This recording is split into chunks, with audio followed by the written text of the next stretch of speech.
히브리서 11장 39절로 40절까지 말씀 우리 한 목소리로 합독하도록 하겠습니다.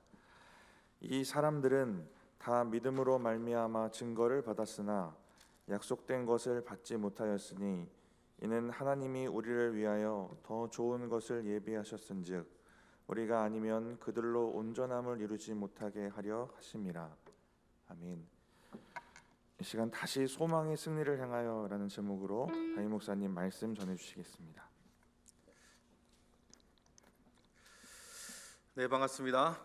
12월 되었습니다. 2022년 12월이 이렇게 성큼 다가올 줄은, 이렇게 빨리 올 줄은 몰랐네요.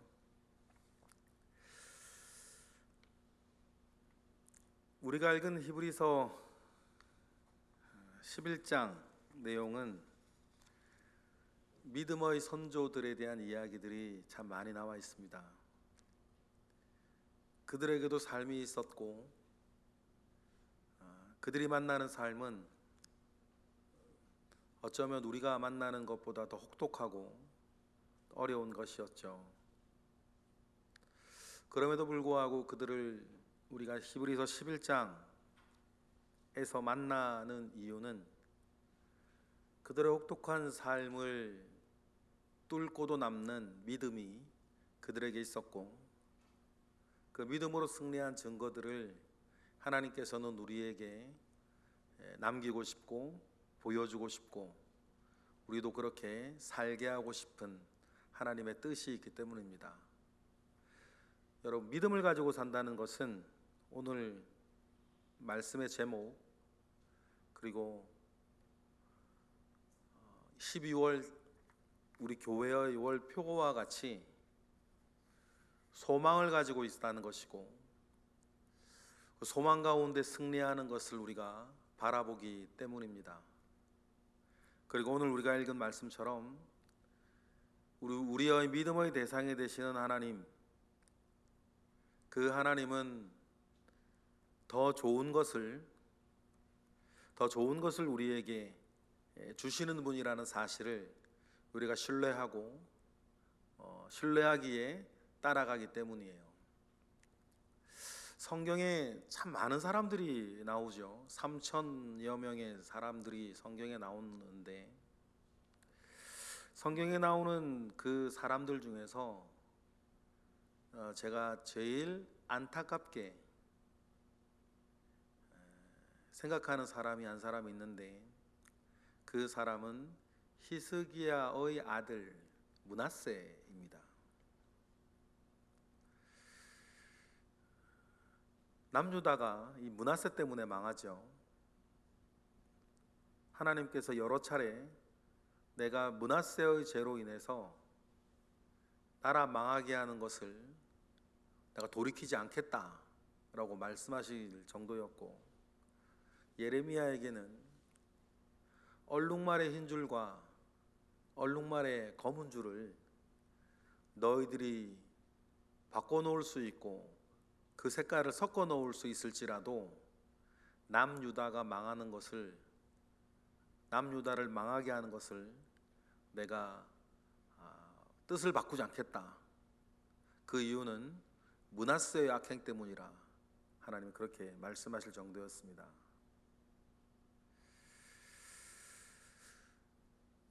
므낫세는 슬픈 예언을 안고 태어나죠.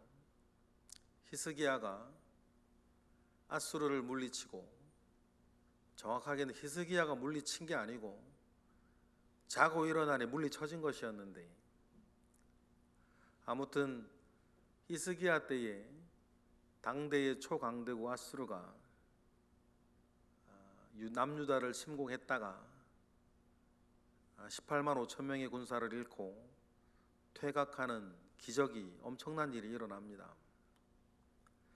그때 아수르의 위세에 눌려서 정말 위대한 왕국이었음에도 불구하고 참 초라하게 있던 나라가 바벨론이었고, 심지어는 아수르의 황제가 옛날 우리 고려 말처럼 바벨론의 황제를 아수르의 황제가 임명할 정도의 형편없는 지경에 있던 이 바벨론이 아수르를 물리쳤다는 이야기를 듣고 히스기야 치세 때 남유다에 사절단을 보내지 않습니까? 바벨론의 사절단이 온다는 얘기를 듣고 히스기야가 얼마나 뿌듯하고 기분이 좋았는지 바벨론의 사절단들에게 왕궁의 곡관과 군대의 그 무기고들을 다 열어 자랑하면서 마치 자기가 잘나고 잘해서 아수르 군대를 물리쳤던 것처럼 막 자랑자랑을 하잖아요. 그때 하나님께서 히스기야에게 나타나셔서 그 잘못을 지적하시면서 내 아들 중 하나가 이방 나라의 포로로 잡혀가 감옥에 있을 거다, 그런 예언을 하나님이 하시고, 그리고 태어난 사람이 므낫세였습니다. 므낫세는 태어날 때부터 그 불길한 예언을 안고 태어나죠. 왕자로 자라면서 므낫세가 얼마나 무서웠을까, 또 얼마나 두려웠을까, 또 얼마나 싫었을까, 그런 묵상을 해본 적이 있습니다. 그리고는 므낫세가 왕이 돼요. 므낫세가 왕이 되자마자 므낫세의 목표는 한 가지였죠. 이 땅에서 여호와의 자취를 완전히 지워버리겠다. 이 땅 가운데에 여호와 신앙을 완전히 몰살시키겠다라고 하는 그 한 가지 목적으로 므낫세는 노력을 합니다. 아마 정확한 건 알 수 없지만 그의 다음 왕인 요시야 때 성전을 청소하다가 신명기로 보이는데 하나님의 말씀을 우연히 요시야가 발견을 하고 그 하나님의 말씀책을 읽고 회개하고 요시야가 종교개혁을 일으킬 때 어찌 남유다의 왕인 요시야가 하나님의 말씀 한 절을 어떻게 볼 수도 없었을까? 그리고 그때 첫 성전을 수리하다가 말씀을 발견하고 그때 처음 읽었을까? 마치 진시황 때 문서 갱유처럼 아마 므낫세가 그 나라에 있는 모든 하나님의 말씀들을 다 불에 태워 없애버리고 여호와 신앙 알지 못하게 하고 했던 그 결과가 아닌가 또 생각을 해봐요. 그래서 므낫세의 악행이 이루 말할 수 없이 자행되지 않습니까? 몰렉에게 자기 아이들을 불태워 죽이지를 않나, 모든 성전의 기구들을 다 더럽히지를 않나. 어쨌든 므낫세는 엄청난 악행으로 남유다, 하나님의 나라 남유다 안에 여호와 신앙의 뿌리를 뽑아내기 위해서 애를 썼던 사람이었습니다. 므낫세가 왜 그랬을까? 우리는 이제 알 수 있죠. 자기에게 있는 그 저주의 예언이 사라지기를 원하는 그 마음이 므낫세에게 있지 않았을까? 우리는 상상할 수 있어요. 결국 므낫세가 하나님의 예언처럼 바벨론의 감옥에 갇히게 되죠. 그리고는 감옥 안에서 므낫세는 깊이 회개하고 하나님을 만나고 자기가 이렇게 되는 것이 하나님의 뜻이었던 걸 받아들이고 회개를 개인적으로는 하는데 엉망진창이 된 나라는 어떡할 거냐고. 그죠? 만약에 그때 므낫세가 하나님에 대한 믿음, 그 신뢰가 조금만 더 있어서 더 좋은 것을 예비해 주시는 하나님 앞에 나아가고 신뢰하고 순종할 수 있었다면 그 인생이 그렇게 가련해지지 않았을 것 같고, 남유다가 그렇게 엉망으로 이제 돌이킬 수 없는 지경까지 가지 않았을 텐데 하는 아쉬움이 있어요. 그 반대의 예가 아브라함, 우리 생각할 수 있겠죠. 여러분, 하나님은 더 좋은 것을 예비하시는 분이신 걸 믿습니다. 저와 여러분의 삶에도 마찬가지예요. 하나님께서 더 좋은 것을 우리에게 주시는 분이라는 것을 신뢰한다면 우리에게는 순종하며 따르는 것이 남죠.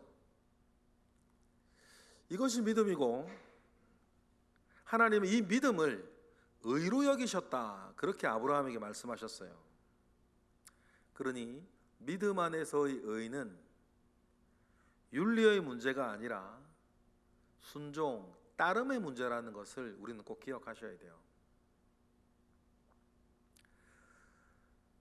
성경은 아브라함의 이야기 이렇게 시작을 하지 않습니까? 하나님께서 아브라함을 시험하시려고 그랬어요. 하나밖에 없는 아들 이삭을 바치라고 얘기하시죠. 그리고는 아브라함은 그 예언을 듣자마자 고민하지도 않았던 것 같아요. 다음 날 이른 새벽에 아브라함 이삭을 데리고 모리아산으로 출발을 합니다. 3일 길 갔다 그랬습니다. 그 이야기 속에, 모리아산에서 이삭을 바쳐야 하는 그 이야기 속에서 그 이야기의 시작 말씀드렸어요. 하나님께서 아브라함을 시험하시려고 그랬습니다. 무엇을 시험하신 것일까?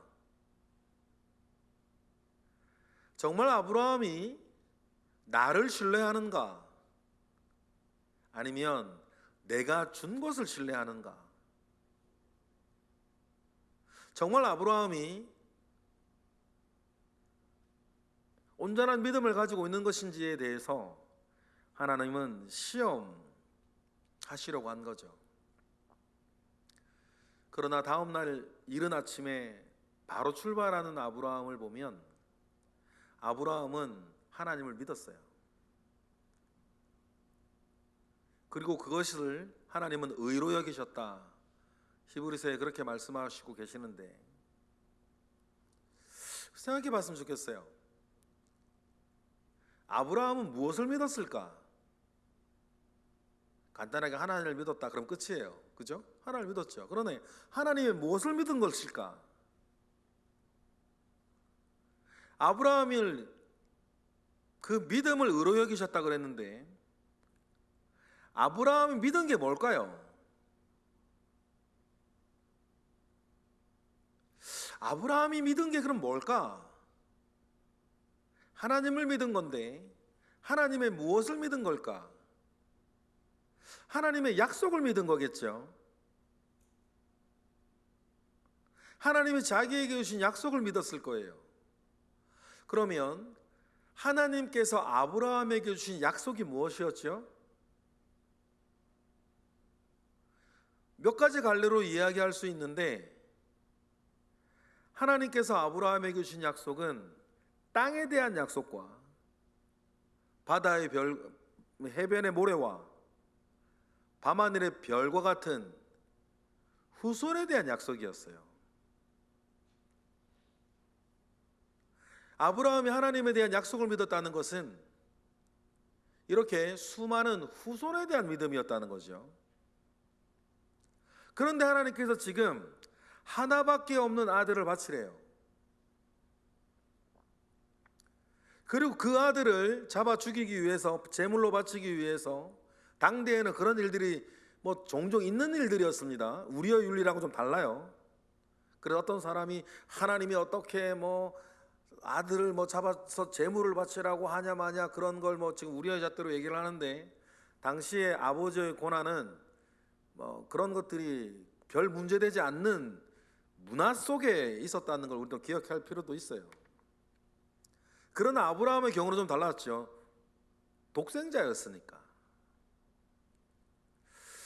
보십시다. 하나밖에 없는 아들이 있고, 하나님의 약속은 하늘의 별과 같이 바다의 모래와 같은 후손을 약속하신 약속이 있는데, 하나님은 하나밖에 없는 아들을 바치래요. 그리고 아브라함은 약속을 믿고 하나밖에 없는 아들 이삭을 데리고 모리아산으로 가요. 그러면 아브라함에게는 어떤 믿음이 있었던 것일까?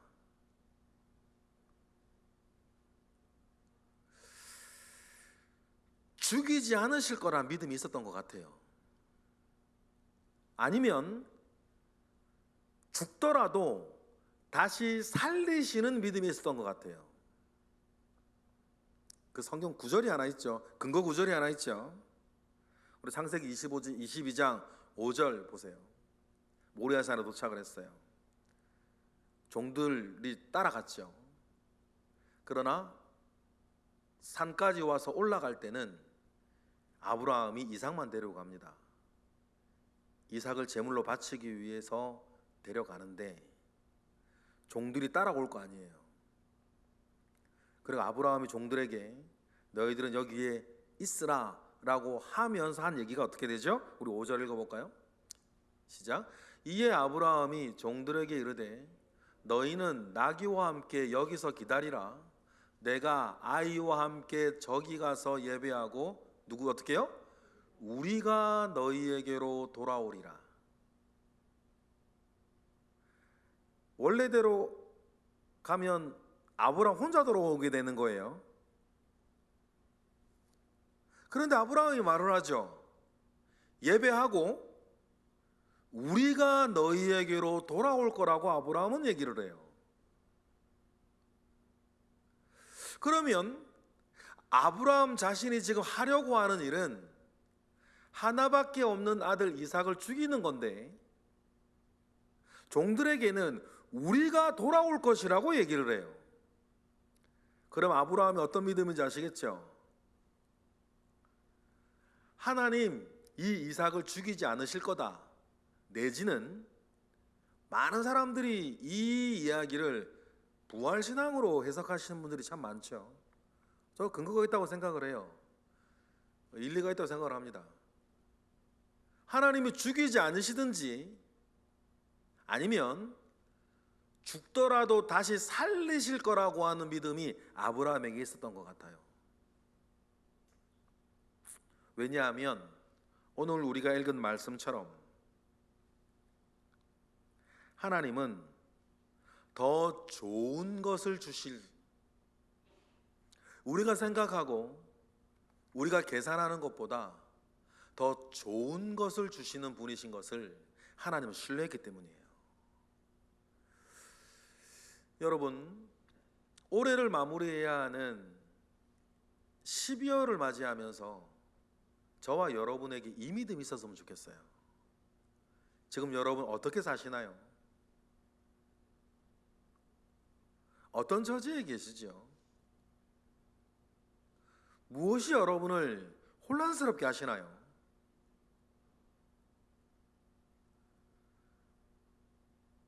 내년에 대한 어떤 기대를 품고 계세요? 지금 무엇 때문에 어려워하시죠? 더 좋은 것을 주시는 하나님을 신뢰하시기를 바랍니다. 더 좋은 것을 주시는 우리 아버지 하나님이 계시다는 사실을 여러분 꼭 기억하시고 믿고 따르시기를 원해요. 하나님은 이것을 의로 여기신다. 로마서 4장 1절부터 3절을 보니까 바울이 이 얘기를 하지 않습니까? 읽어볼까요? 시작. 그런즉 육신으로 우리 조상인 아브라함이 무엇을 얻었다 하리요? 만일 아브라함이 행위로서 의롭다 하심을 받았으면 자랑할 것이 있으려니와 하나님 앞에서는 없느니라. 3절. 성경이 무엇을 말하느냐? 아브라함이 하나님을 믿음에 그것이 그에게 의로 여겨진 바 되었느니라. 할렐루야. 그러니 여러분, 아브라함이 하나님을 믿음에 그것이 의가 되었다. 아브라함의 믿음은 하나님께서 더 좋은 것을 주실 것이라고 하는 그 믿음 가운데에, 믿음이 낳는 소망 가운데에 하나님을 신뢰하고 하나님을 따르는 것이었어요. 그것을 하나님 뭐로 여기셨다? 의로 여기셨다. 그러면 여기서 우리는 이 말이 그 말이구나 라고 하는 걸 아실 거예요. 의인은 뭐로 말미암아 살리라? 믿음으로 말미암아 살 것이다. 의인은 다른 거로 사는 것이 아니라 믿음으로 말미암아 살 것이다. 그 여기서 믿음이 믿음이 뭐죠? 하나님은 더 좋은 것을 주시는 분이시다. 내가 생각하고 내가 계산하고 내가 상상할 수 있는 것보다 하나님은 더 좋은 것을 주시는 분이시다 라고 하는 것을 믿고 따라가는 것이죠. 모두에 말씀드렸던 므낫세에게 이 믿음이 있었다면 어떻게 됐을까요? 역사에는 가정이 없지만 므낫세가 그 하나님을 믿었다면 모르겠어요. 역사가 달라지지 않았겠습니까? 하나님은 나에게 더 좋은 것을 주시는 분이시야. 그 하나님을 신뢰하고 따라간다면 뜻을 바꾸실까요? 므낫세의 아버지 이스기야에게 하나님은 죽음을 15년 물리시는 기적도 주시고 해가 15도 기울어지는, 땡겨지는 기적도 주시는 분이셨는데, 그런 기록이 남아있다라고 하는 것은 므낫세도 그 사실을 알고 있다는 뜻이거든요.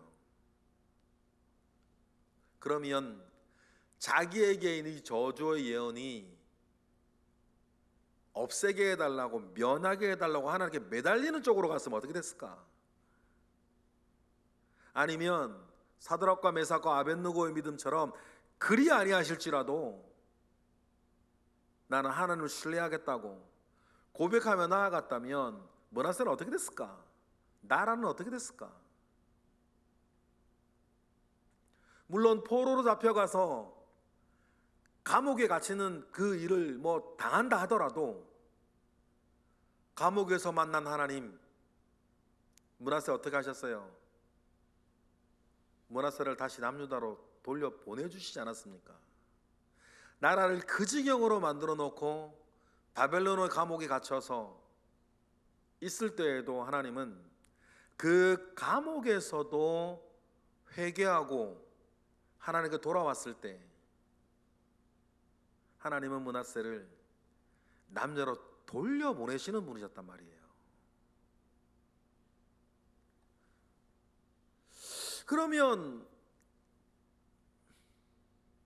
므낫세가 왕으로 있을 때 감옥에서처럼 하나님께 매달리고 신뢰하고 그를 붙잡는 믿음이었으면 그 인생이 그렇게 비참해지지는 않았을 텐데, 남유다가 그렇게 어려워지지는 않았을 텐데 라고 하는 생각을 합니다.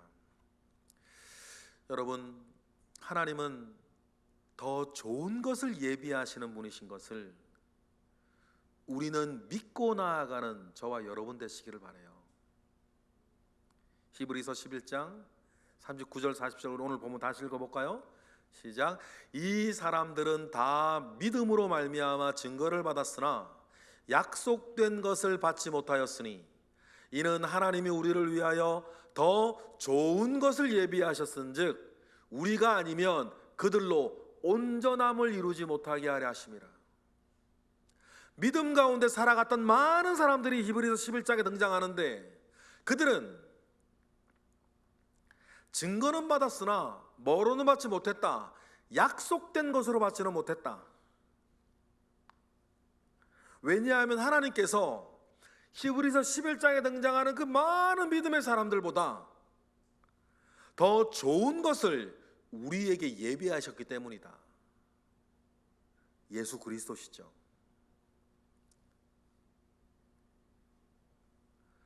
예수 그리스도가 아니면 히브리서 11장에 나오는 그 모든 사람들도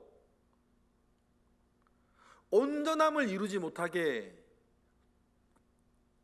되어야 하니 예수 그리스도 가장 좋은 것을 우리에게 예비하시는 하나님은 그들이 불완전함 가운데 살게 하신 거다. 그런데도 그렇게 하나님을 따랐다는 거예요.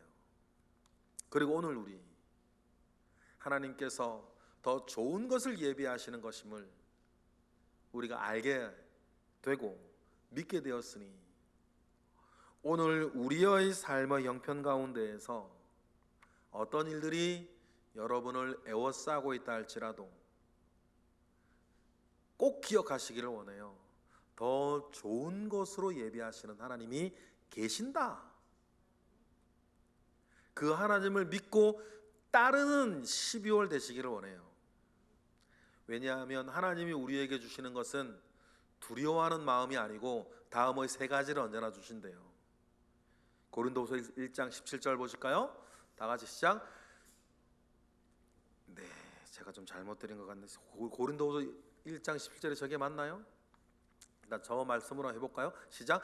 너희를 위한 우리의 소망이 견고함은 너희가 고난에 참여하는 자가 된 것 같이 위로에도 그래야 할 줄 알미라. 아마 그 앞에 절 같으네요.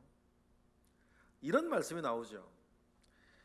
하나님이 우리에게 주시는 것은 뭐하는 마음이 아니요, 두려워하는 마음이 아니요, 세 가지를 주시는데 오직 능력과 사랑과 절제하는 마음이래요. 능력과 사랑과 절제.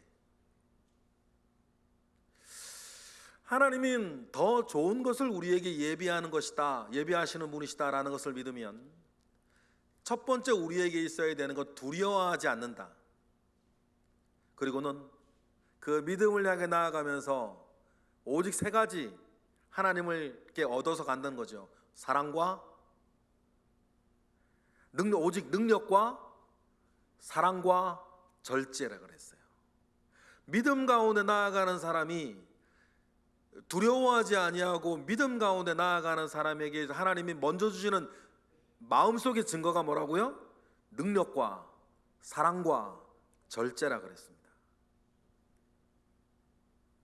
더 좋은 것을 주시는 하나님을 향해 나아가는 여러분, 우리에게 이 세 가지가 늘 있기를 바랍니다.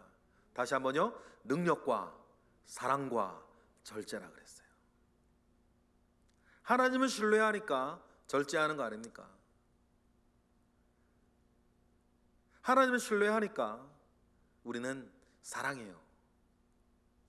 하나님 신뢰하니까 여러분 우리는 능력 받습니다.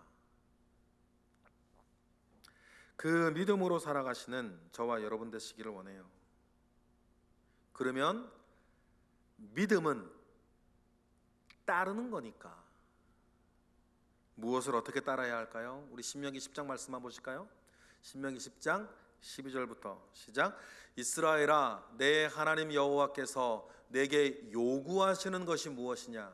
곧 내 하나님 여호와를 경외하여 그의 모든 도를 행하고 그를 사랑하며 마음을 다하고 뜻을 다하여 내 하나님 여호와를 섬기고 내가 오늘 내 행복을 위하여 내게 명하는 여호와의 명령과 규례를 지킬지라.